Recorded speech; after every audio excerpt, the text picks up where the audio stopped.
আল্লাহর কাছে ডাকি, আল্লাহ তুমি আমাকে কালা কুপোষারটা সন্তান দাও, তবু তুমি আমার একটা বাচ্চা দাও যে আমাকে মা বলে ডাকবে।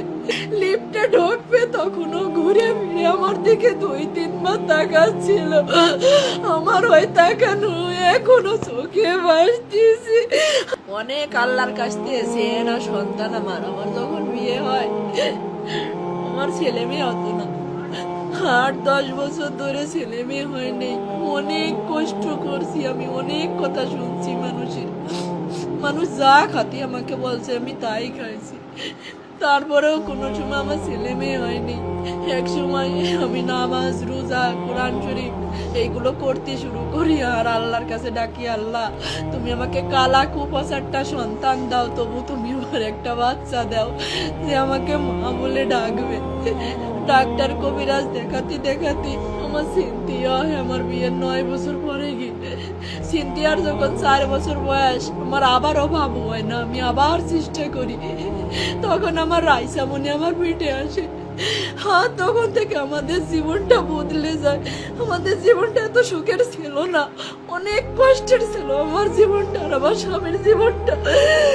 একে তো সন্তান হারা, আমাদের টাকা পয়সার সমস্যা, সব কিছুর সমস্যা ছিল। যখন আমার রাইসা আমার গর্ভে আসে আমার জীবনটাই বদলে যায়। আমার রাইসা যখন জন্ম নেয় তখন ওর আব্বু ব্যবসা শুরু করে। আজ ওর বাবা ব্যবসায়ী, প্রতিষ্ঠিত ব্যবসায়ী, কিন্তু আমার বাকি নাই। আমার লক্ষ্মী মেয়ে বুড়োই গেছে। আমার লক্ষ্মী রে তো আমি বলবো না, আমার ওইটুকু লক্ষ্মী। 8 বছর বয়স শেষ হয়ে 9 বছর চলতেছে। 9 পারা কোরআন শরীফ পড়েছে আমার রাইসামণি। রাইসামণির বয়স যখন 3 বছর আর আমার সিনথিয়া, আমার তখন ছেলে বাবুটা হয়নি। আমার বাবু তখন 4-5 মাসের পেটে। উমরা করতে গেছিলাম আমরা অল পরিবার, আমার হাজব্যান্ড আমার বাচ্চাদেরকে নিয়ে। আমার রাইসামণি সেই উমরা হজের ছবিও আছে। আমার রাইসামণিরে হজ করায় নিয়ে আসছে। আমি আল্লাহর উপরে বলছিলাম, যখন ওরে পাওয়া যায়নি আমি বলছি, বললাম আল্লাহ আমার সন্তান খুঁত হয়ে থাকুক, তবু তুমি আমার কাছে জীবিত ফিরেই দাও।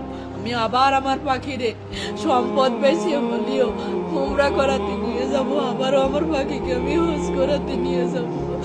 কিন্তু আমার পাখি আর ফিরে আসেনি। আর আমার পাখি যে চলে যাবে, ওই দিন আমি চেয়ার ধরে ডাইনিং টেবিলের কাছে দাঁড়াইছিলাম আর আমার পাখি যখন যাচ্ছিল দরজা দিয়ে লিফটে ঢুকবে তখনও ঘুরে ফিরে আমার দিকে 2-3 বার তাকাচ্ছিল।